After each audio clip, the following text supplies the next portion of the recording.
If you looked at Amaka and Chinedu from the outside, you would say they were the happiest couple in all of Lagos. She and her husband, Chinedu, had been together for 10 good years. Everybody thought their marriage was sweet like pop-off and admired them. They wore matching outfits to weddings, took selfie even while brushing their teeth, and shared Bible verses on Facebook with captions like, "Get yourself a man with a total package." Amaka ran a thriving food delivery business in Surulere, while Chinedu worked as a senior banker at a big commercial bank on Victoria Island. They lived in a beautifully furnished three-bedroom apartment in Surulere. But like they say, all that glitters are not gold. It started small. Chinedu began staying out late, once or twice a week. His excuses sound reasonable. There was traffic, my love. You know Lagos traffic now. We had a men's fellowship at church. Amaka believed him. After all, this was the same man she had been with for over 10 years and she had never caught him cheating. But soon, things became suspicious. Chinedu started guarding his phone like his life depended on it. If it vibrated, he jumped like he sat on hot iron. If Amaka reached for his phone just to check the time, he appeared from nowhere. Babe, why are you touching my phone? And then there were the smiles.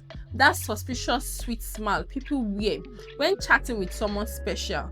When she asked, he quickly explained, "I was just checking work email." Amaka's heart beat fast with confusion.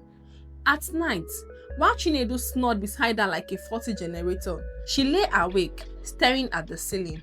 Ama imagining things. Is it just stressed? Or is something wrong? A small voice in her chest would whisper, "Something is wrong." Still, she ignored it. Marriage was for better for worse. Until that fateful Sunday, Chinedu came back from what he claimed was Bible study. He dropped his phone on the couch and went into bed. Unfortunately for him, he forgot to lock it, and that was his biggest mistake. The phone vibrated. Amaka, acting like she was minding her business, casually glanced at the screen. And on the screen, a message glowed. "Baby, last night was fun. I enjoyed every bit of it. I miss you already. I love you." The sender's name, Sugar. Her eyes widened. Sugar? Who is Sugar?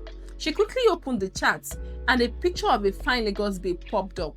She was fresh, soft, and glowing. Her WhatsApp status boldly reads, "Living soft, no stress zone." Her chest pounded. Her head spun. In the bedroom, Chinedu was singing a Nathaniel Bassey song like a holy man. "Ha! Chinedu, you are wicked though," Amaka whispered under her breath, but she didn't confront him. Not yet. When he came out, she smiled, served him food, and even laughed at his dry jokes about Lagos drivers' madness. But in her mind, she was already planning the hot pepper soup for Sugar. That night, while Chinedu snored beside her, Amaka stared at the ceiling, her mind racing as she makes plans of what to do with Sugar. "Tomorrow, I will find Sugar. She will know I didn't come to Lagos to play." The next morning, Amaka woke before sunrise. She didn't prepare breakfast. She didn't joke with him as usual. When Chinedu said, "Good morning, baby," she simply smiled faintly and replied, "Good morning, dear." He didn't notice the dangerous calmness in her voice. He kissed her forehead and left for work, whistling like an innocent man. Amaka shook her head. "Go and lick your sugar. I'm about to serve you bitter cola." With her investigator spirit, using a number lookup app, Amaka traced the girl's phone number to Instagram, and bingo, the profile revealed everything. Teni, the self-proclaimed fashion boss of Teni Luxe Boutique in Lekki Phase 1. Her page was filled with wigs, flashy clothes, fake designer bags, and captions like, "Life is short, date that man. I'm not your mate, ask your husband." Amaka's blood boiled. "Not your mate, Abi, we shall see." By noon, Amaka dressed like Lekki big girls, wore her best dress, sprayed heavy perfume, and drove straight to Lekki. Mission: shake the tables. The boutique was impossible to miss. Painted baby pink from top to bottom like Barbie's mansion. Wigs dangled like wet clothes. Fake Gucci bag lined the shelves, and photos of Teni posing like a celebrity filled the walls. Amaka entered. Good afternoon, ma. Welcome to Teni Love's boutique. Amaka smiled softly and replied, Good afternoon. Are you the owner of this place? Yes, ma. How can I help you? Teni replied proudly. Amaka folded her hands, scanned the entire boutique, then leaned forward. You can help me by answering one question. Do you know a man named Chinedu Okafor? Teni blinked. Sorry, what did you say? My husband, Chinedu Okafor. Teni's smiles dropped for a minute, but like a true Lagos slave queen that she was, she quickly crossed her arms. And so? Amaka's jaw tightened. Did you just say and so? You knew he was married. I didn't ask him. He didn't tell me. Besides, he said he was tired of you, that you are always shouting, that he just wanted peace of mind. Amaka's chest tightened. Peace of mind? Let's be honest, auntie. If your husband has time for me, maybe it's because you're not doing your job well. Her temper snapped. Are you mad? Teni confidently replied, No, I'm not. I'm just saying my own. Besides, this man pays for my nails, my wigs, and even bought me this iPhone. Amaka nearly fainted. He bought you a phone? So you are the sugar? Of course, I am the real sugar, not the ones that expire in 1 week. Amaka's lips curved into a dangerous sweet smile. No wahala.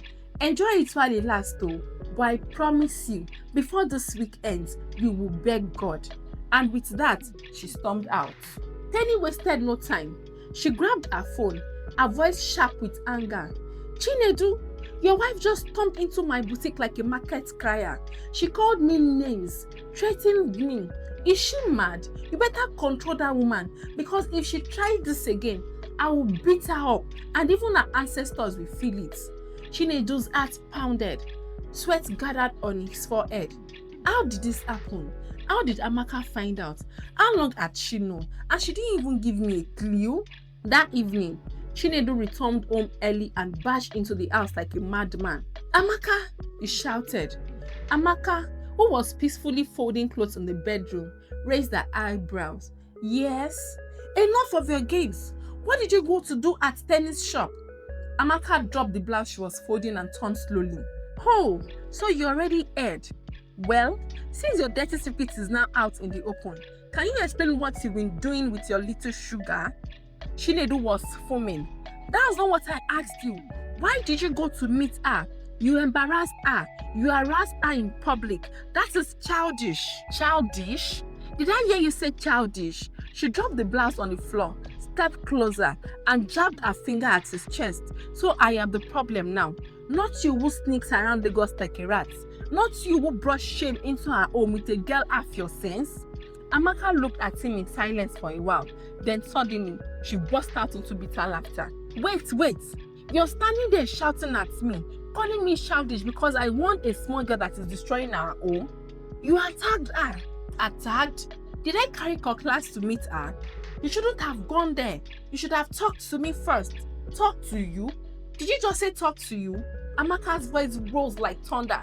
You were the same man who looked me in the eyes and lied every single day? You who buys phones for side chicks with our money while I am here breaking my back, cooking and building this home? You want me to talk? She stepped closer, her eyes blazing. Since you want to play dirty, I will gladly be your partner. And as for that sugar of yours, I will turn her into bitter leaf. Chinedu pointed at her angrily. See, if you want peace in this house, I give you just 24 hours. What did I say? I said 24 hours and go and apologize to her. Amaka's mouth opened in shock. She closed it, then opened it again. Then she laughed slowly, wickedly. Wow. So if I apologize to your sugar baby, you will love me again, right? You won't make trouble on her behalf. Chinedu, you be fool. Mark my words, Chinedu. You will regret the day you ever thought you could play me. She stormed out of the room angrily. Chinedu stood there frozen, watching the wife he once thought calm and gentle transform into a lioness, ready to tear down everything he thought he controlled. A few days later, Amaka sat on the bed, just as Chinedu slept deeply. She brought out her laptop and phone and opened a secret folder labeled evidence. Inside were screenshots of Chinedu's messages with Teni, bank transfer to her, pictures of Teni inside his car, and even some private notes she had recovered from his laptop. There were also voice notes where Chinedu was laughing and calling her his own wife old school. Her eyes turned red. "You called me old school? Ha, okay." She opened a new Instagram and TikTok account named Wives United for Justice. She uploaded a few of Teni's pictures, especially the worst ones where Teni was showing too much blessings, posing like the Beyonce of Lekki. In some, she blurred her face. In others, she left it clear. She captioned, "Some girls think they can chop people's husband and go free. Let the world see them." Then she clicked post. She closed her laptop, lay beside Chinedu, who was snoring like a baby, and smiled. "Continue, my dear. Sleep well. Joy is coming in the morning." The next morning in Lagos was like every other day. But for Teni, the boutique queen, it was a day of thunder. She woke up, stretched like a content queen, and reached for her phone. She expected messages from customers, but instead, her phone nearly caught fire. Over 120 missed calls, countless messages. Her boutique page had 5,000 new comments. Ash comments. "Ashawo boutique owner. So you are the sugar behind someone's broken marriage. You want to scatter somebody's home because of wig and iPhone?" Teni's eyes widened in horror. Teni's brand was finished. She screamed, threw her phone on the bed, and paced the room in panic. "Who exposed me?" But deep down, she knew only one person had the reason, the strength, and the correct madness to pull this off: Amaka, Chinedu's wife. She fell to her knees and screamed, "This woman has ruined my life."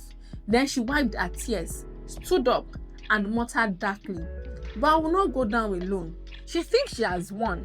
Let her go and deal with her loose husband." Teni opened a secret folder on her laptop, full of Chinedu's nude and videos. Him posing in the mirror, him grinding in bed like a goat. She smirked, "Let's see if Lagos will still respect you." She created a fake Twitter account, "Married Men Are Mad," and posted everything. The internet exploded. This time, it wasn't just Teni trending. It was Chinedu, the mirror poster. Laughter filled the comments. "So this is the man posting marriage quotes on Facebook. Oga, come and carry your boxers, they are online already." His boss saw it. His pastor called, even his mother. He rushed home and burst into the living room like a madman. "Amaka, what have you done?" But Amaka was sitting calmly on the couch. She looked up slowly, blinked and said, "Welcome, my husband." "Don't husband me. You've destroyed me. My pictures are everywhere." "Which pictures? The ones you sent to your sugar by yourself? Or did I drag your boxers down and snapped you?" "You went after her. Why would you stoop so low?" "Me? Stoop so low? You are the one who exposed me like that." "No, Chinedu. You stooped low the day you started cheating on me with a girl who wears net as dress. I only helped the world to see your CV." Chinedu fell to the floor, clutching his head. "You ruined my career." She leaned back, still calm. "No, you ruined your career yourself." The next day, he was fired. His friends stopped answering his calls. Even the security man at work looked at him with pity. When he got home, the house was empty. On the table sat divorce paper and notes. "Since you like sugar enough to always defend her without an ounce of remorse, go and live inside a sugar bowl. As for me, I'm gone.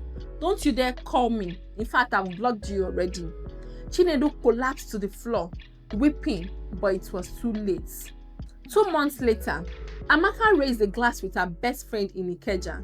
Everyone got what they deserved. Her friend laughed. And to blocking useless, ungrateful men forever, they claimed glasses. Amen. Amaka smiled.